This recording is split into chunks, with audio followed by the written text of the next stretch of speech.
third books are always the hardest to read. For those of you who don't know, Lady Renegades is the third book in the Rebel Belle trilogy by Rachel Hawkins. It's about a sassy Southern belle named Harper Price who inherits the powers of a paladin, this type of ancient warrior. But being that this is the third book, there will be many spoilers, so make sure you read the whole trilogy before you come back and discuss. Let's start with the prologue, shall we? David is in a restaurant. He's gone rogue, I guess. He's run away from Harper, and he wants to handle being an oracle on his own because he feels like he's become too much of a burden to Harper and her friends. But he turns someone else into a paladin, and he's just gotten to a point where he can't control his powers anymore. Harper, in the meantime, has gotten a summer job at the pool with her best friend Bee. They are both paladins, and Harper says that the pool is maybe the most guarded pool in the entire country, but no one had the decency to drown even a little bit.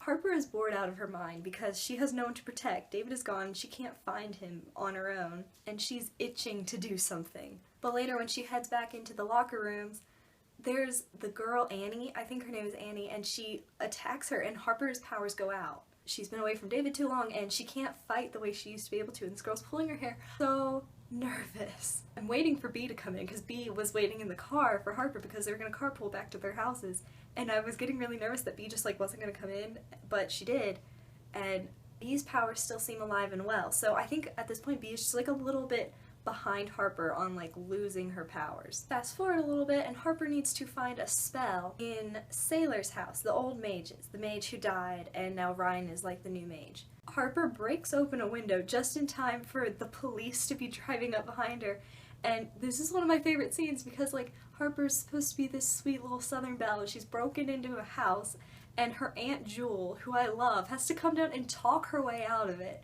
has to cover for Harper, which is hilarious. So they have to go back the next day and get the spell when there's no police around. We learn that boy oracles see not only what will happen, but what also could happen, and that's why male oracles are driven to madness. Ryan, Bee, and Harper head over to a field because they know whenever they do magic, something explodes, so they try to do a summoning spell for David, but nothing happens. Ryan says he feels this weird heart thump, but nothing comes of it. When actually, they were summoning Blith. I think her name's Blythe. We're just gonna go with Blith. Something I really love about all the Rebel Belle books is the southern culture of it. They live in Alabama, and I live in South Carolina, but some of these things just ring so true. They're having this dinner, it's Sunday afternoon, and Harper comments that macaroni and cheese is considered a vegetable, which is so true. People bring macaroni and cheese as a vegetable all the time. I've never thought about how weird this is. It's a pasta. It has no type of vegetable. The southern culture is just spot on in this. Blith has been summoned. Blith, Harper, and Bee are going to go on a road trip. They're leaving Ryan behind because somebody needs to stay in Pine Grove to make sure things don't blow up. So these three girls are headed on a road trip to go find David. Harper finally feels like she's doing something. She comments that her middle name is basically proactive because she's always just so busy all the time, and she's a little bit nosy, but I think that's really what brings her character together is her constant needing to do things. But there's this scene before they leave, they're making a pro-con list. Harper's I'm the SJ president, I do all these different things, I need pro-con lists. And so she makes one for pro-cons to go find David, and the one con is, we could get killed. And Harper's that's not a huge possibility, so it's a small con. She makes a fun playlist of Quest music for them to go hunt down David to the right soundtrack. Meanwhile, David is losing it. He is fighting between himself, as a person, and the oracle part of himself, which is starting to take over. He cannot control it anymore. In the attack, Annie says that the oracle part of David is too strong. The part that wants to kill Harper is stronger than anything else David has. And Harper's starting to understand that, even if he wanted to, David might kill her just because he can't stop the oracle part of himself. And I'm just immediately thinking this is going to be a simulation room situation, in Divergent, where she's going to be fighting him, saying David, I know you're in there, and I'm getting kind of nervous because those scenes always make me nervous, ones like that. Our crew drives up to a no-tell motel, and Bee is freaking out. She's I don't want to stay here. This is not us. And Harper's at least no one will look here for us. We know our reputation's all good. Harper decides to go get some ice. Why? I knew I should. As soon as she left, I was like, you're obviously going to get attacked. Why don't you know this? Like, every time she's been, like, alone, she's been attacked. We're lucky Blith is there to save the day. And this is probably when I started trusting her more. I like the character of Blith, not obviously in the past books where she's been evil, but, like, now that we get to see her more as a person, I actually really like her character. And I think she and Harper are very much alike. Anyways, they go to Sailor's house where there's supposed to be this spell. And her brother doesn't know she was dead, which I had never thought of. And Harper comments that she'd never thought of this either. She's like, this woman that I've looked up to for so long, I didn't even think that, like, after we've covered it up in the town why Sailor's not there, but, like, people outside are waiting to know what happened, like, why they don't know anything about what happened to her. But I love the humor in these books because while Harper is realizing that Sailor's brother knows nothing about her death, she's thinking, like, in the background, Blith, you tiny crazy person. You tell him his sister is dead like this, I'm going to kill you in front of this picture of baby Jesus. We learn about this kid named Dante who is also kind of a mage, and he's taken the spell. Blith finds the, like, diary that Sailor had in her room, but the pages are torn out with the spell in them because of the way the trigger magic was set up. Bee and Harper have a vision, and they know that David is already in the cave. Go to David, and he's in the cave thinking, like, about wanting to kill Harper, and he's thinking that there's something else back there, and in the back of his mind he doesn't understand, like, what these other feelings are for. Like, he's forgotten that he loves her, and that was heartbreaking. We go to the bar to find Dante. They love Harper's reaction to everyone in the bar, just, no, no, no. Dante doesn't know anything, even though still Blith sends Harper and Bee, like, attack dogs after him through the bar. I thought that was a really funny scene. They tie up Dante and take him to this field. Dante gave Alexander, who is David's father that I did not see coming. Dante has given him these papers with the spells on them, and it's this resurrection spell. Alexander used it on Dante to test it, and he surges back like full mage power more than he had before. So we knock him out and run away. And now we know that David is the son of an oracle, and the same way Alaric was, a male oracle, son of another oracle, who's probably going to be driven to madness and destroy his hometown. And at this point I'm thinking, do we need to do this spell on David? There's a certain sort of spell that wipes your memory and takes all your powers away.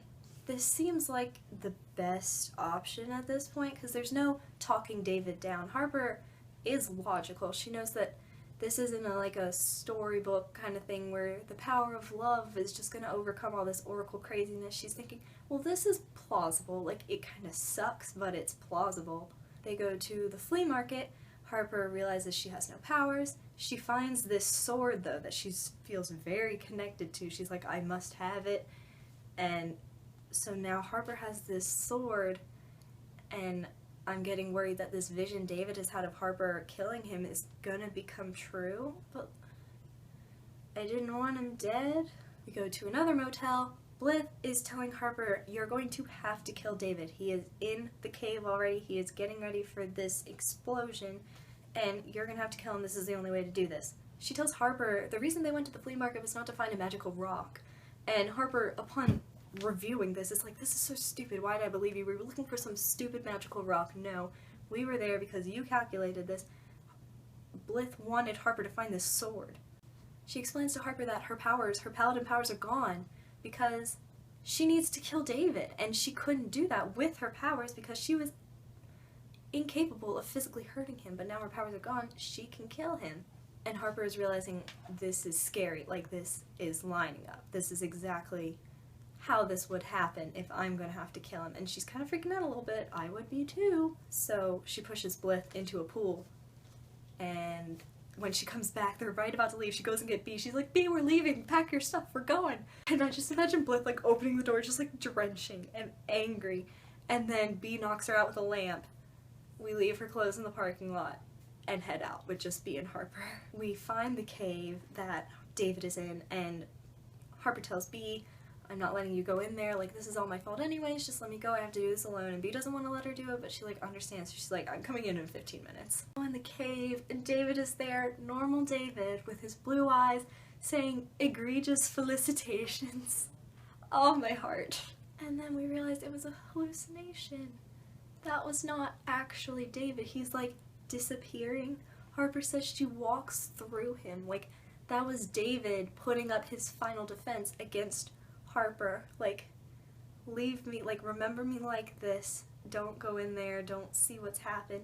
But she goes anyways, which obviously had to happen, but I was really sad when he disappeared and it wasn't actually him. She thinks to herself, like, maybe I just want to be here remembering who he was and not facing who he is. And then she has this line where I think she really starts to understand her own strength. But that wasn't who I was, not as a paladin, not as a person. And she heads off to face the Oracle David. She also realizes that the reason she's been pushing so hard on this mission, she thought it was all her paladin powers just pushing her forward, but she realizes it was like not her as a paladin, it was her as a girl, who she is. Like, she needed to go find him. And I thought that was a really interesting way for her to have looked at it, to like realize that situation for what it was. David is ready to kill Bee and Blith, and he looks at Harper and says, choose. I can't even imagine the torment. Like, she was just a wreck at that point, and it was rough, like, to read her saying, like, it's hard to stab someone, and she kills David, like, the sword just up through his stomach, and that was so sad, and she, like, can't even look, and eventually she leaves, and Blith is still trying these spells, but Harper, Bee asks Harper, she's like, you know that's not gonna work, right? The one thing I didn't understand, there's this huge, like, noise, big power. I feel like it was like when the Hulk hits the ground and that feeling. And Harper doesn't go to, like, look what happened. Like, I know she said she has no hope that he's coming back, but how could you not? But then we go to school.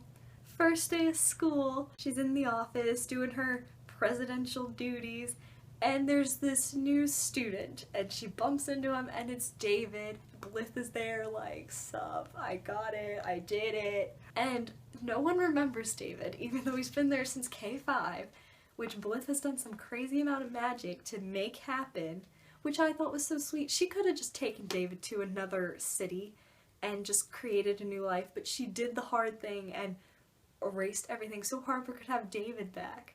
And he asks, can I call you Prez? And I was like, yes. And even though I really did like the ending, it was exactly like the ending. That is a spoiler. It's like the ending to a lot of other books where they just start over, there's some sort of amnesia, which I really liked how it was done in this book, so I was fine with it. Like, I enjoyed the ending. But I just wish we got to see, like, an epilogue where David does remember. Blith said he might, and she's like, that's gonna be a pain when he remembers. But I would definitely want to see that.